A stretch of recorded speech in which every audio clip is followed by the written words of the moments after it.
Let's hear from another one of the stupidest guys in this is Tommy Tuberville is by far, right? Like the dumbest. And I don't want to, I don't want to. He thought the three branches of government were the House of Representatives, the Senate, and the executive. So there you go. And the Santa Maria, yeah. Exactly. I mean, I don't want to come off as too smug, but he is just so stupid that it is amazing that he was elected senator. I mean, he was elected because he was a football coach. Let's just cut to the chase. Clear.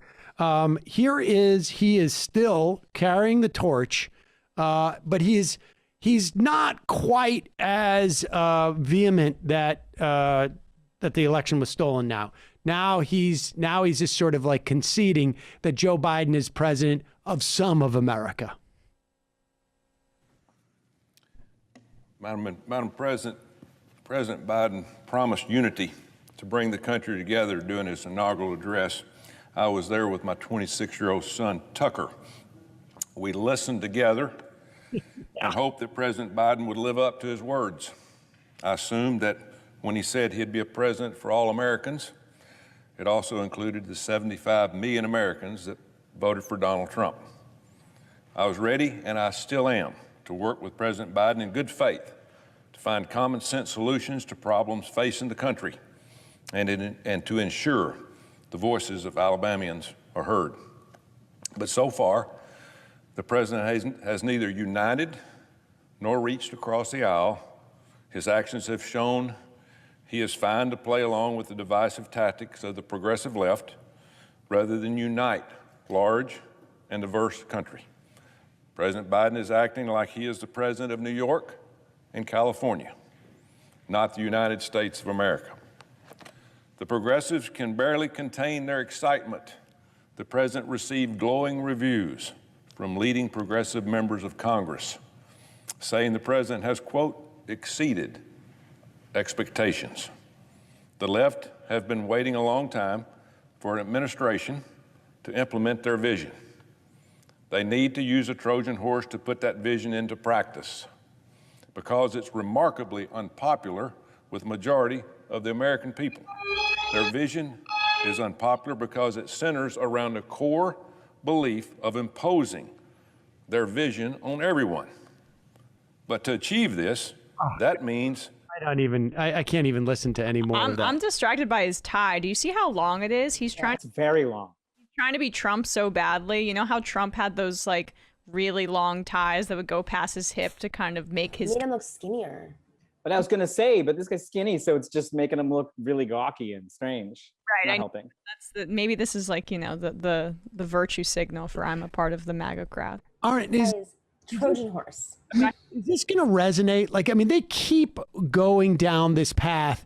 And, he said he was going to unify the country and he's not reaching across the aisle and the progressives are very happy. And he is just a stalking horse for some type of, like, I don't know, presumably there's some type of, AOC is in the back room with a couple of levers and hitting a couple of buttons. And every time Biden speaks, she's just like coding him like a robot or something. Is this going to what impact do you think this is going to have? And really, I'm interested in two, I guess, audiences in the Republican base, which I imagine it's going to resonate. But what does it do to like the Chuck Todds of the world who actually who actually have like influence, it seems to me, with the thinking of the Biden administration, right? Like they still knee-jerk respond to what the conventional wisdom is. And I wonder what kind of impact this will have on those purveyors of those conventional wisdoms. I will just jump in and say I think it's going to be exactly the same that it always is, and that Democrats will be like, oh no, you're being tied too close to socialism and AOC, but it doesn't matter because then it's Nancy Pelosi and socialism or Barack Obama and socialism. Like they're going to use the same brush no matter what, so we might as well actually sneak some socialism in there and get it done. So it actually gives Biden the opportunity to serve one of his stickier things, giving him this opening. But also it's going to work on Trump. Turned out his base continues to not like Joe Biden and will continue to not like Joe Biden. The question is, does doing this piss off the people who drag themselves to the poll to vote for Joe Biden, who probably were going to sit out? And I think it's not enough. I think they don't care that much about this issue. What's interesting is they use the word diverse, and that wasn't necessarily speaking to the fact that like Biden's administration and support is diverse. It was more like, remember, they're diverse. The country is more diverse. It's very like coded. I don't know. I think they're the Trojan horse. I mean, I think on one hand, it serves Joe Biden to have them doing those things, to using this rhetoric. It serves him when he wants to go more conservative, and then it serves us at the same time as well. So I think they're facing an existential crisis in that they don't have Trump, but simultaneously they control the map. So we can't minimize the fact that Trump is not around, and they're like latching on to any sort of Trumpism, because at the end of the day, the Republican Party has outsmarted us. They've used Trump to engage, a population and a base and win across the board. And now they're going to win the midterms with like a 15th of Trumpism and no Trump, maybe, or maybe Trump, who knows? So they just need to do a little bit. There was a piece in the Washington Post about Lynn Cheney. I mean, and they're trying to make it look like they're not jettisoning her because she voted for impeachment. They clearly are. I mean, they're trying to make it about it's interesting. They're trying to sort of like I don't know who they think. I guess they feel like, Chuck Todd is going to be like, how could you throw out Lynn Cheney? I mean, I'm doing this for your own good. Liz Cheney. Liz Cheney. Sorry. Liz Cheney. It's every time. I don't care. I mean, any Cheney, as far as I'm concerned. Yeah, they'll do. Throw them in there. Horrible. And so it doesn't matter. I'll just call her Cheney for now on. And Lady Cheney. Lady Cheney. One of the Lady Cheneys.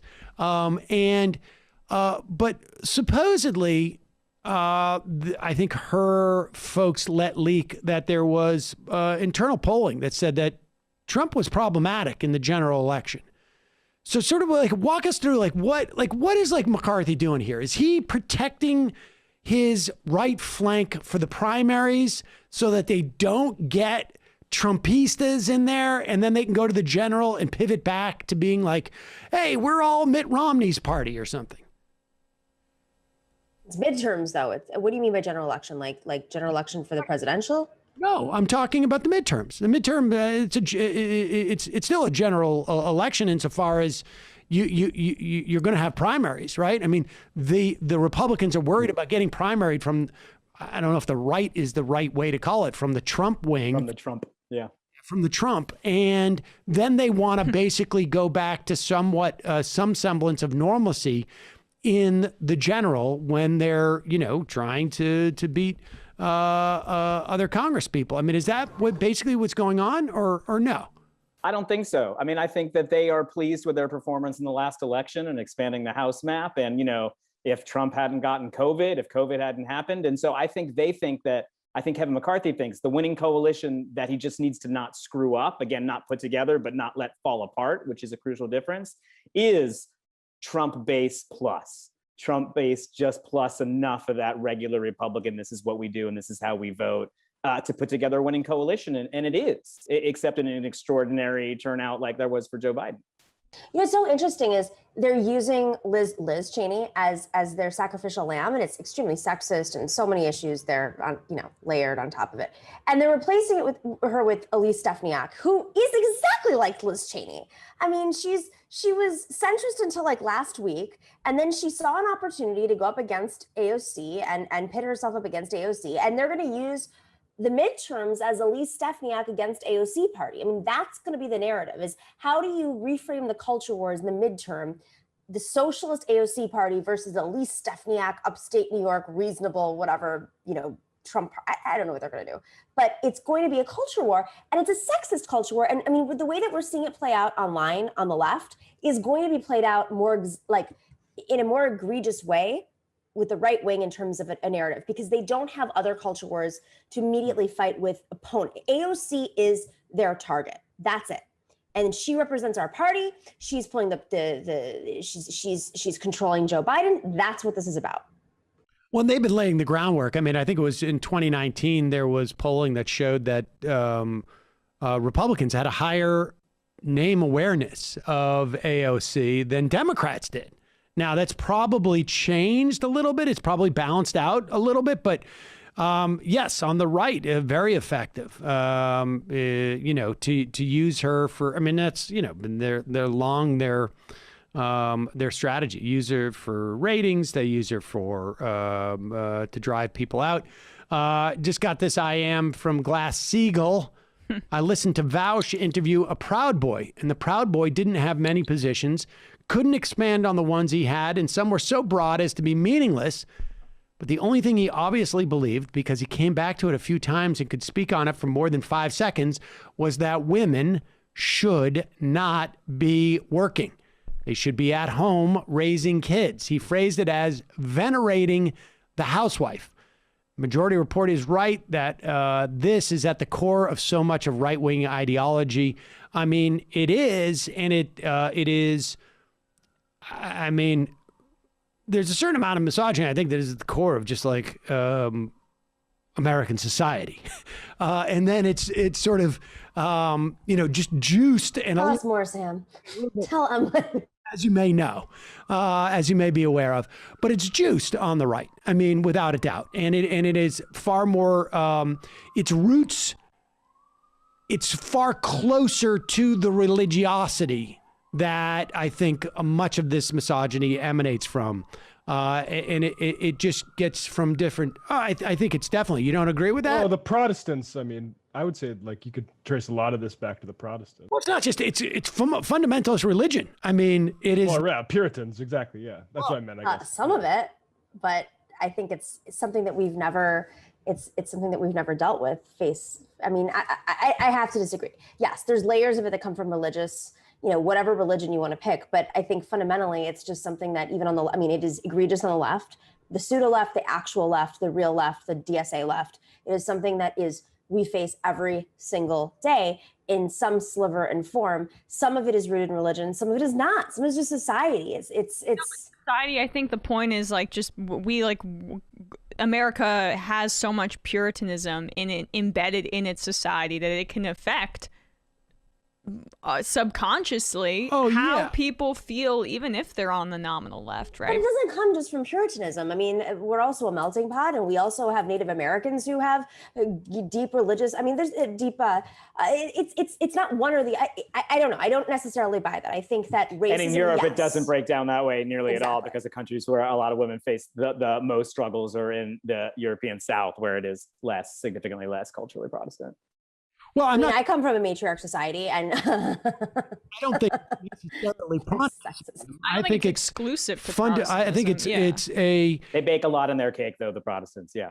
Yeah, I mean, but it cuts across all fundamental religions, frankly, and fundamentalism. And I'm not saying that it's necessarily like subconscious a function of religiosity. I think just like the patriarchy, I think just broadly speaking, is a function of religion. I mean, I'm sure there are, I think broadly speaking, fundamentalist religions were, set the code. But I mean, your mileage. I mean, so like in ancient Greece, let's go back, ancient Rome, ancient Greece. I mean, you're saying they were all men. I don't buy into this. I have to say, like, I just think it's not where patriarchy comes from. I think patriarchy is across the board. When you only have men at the table, that's what happens. But it doesn't matter if you're religious or not. It's institutional. It is deep rooted. It comes from just having men at the table, and that's it. It's. I'm not saying that you need to be religious.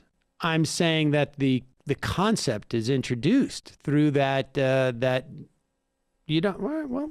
Oh, I'm sorry. I think that's fundamentally false. I mean, we can have a deeper conversation. You should come on Fridays, and we can have a roundtable of women who can debate this. No, I mean, Protestantism, religion in totality. You're saying patriarchy didn't exist before religion? That these institutions, these biases didn't exist before religion was We're getting into huge issues, right? Because I actually now want to parse out the Hellenistic world from the post-Christian world, which I think, introduced totalitarianism into religion in a very serious way that didn't exist before that. But, maybe are some weeds.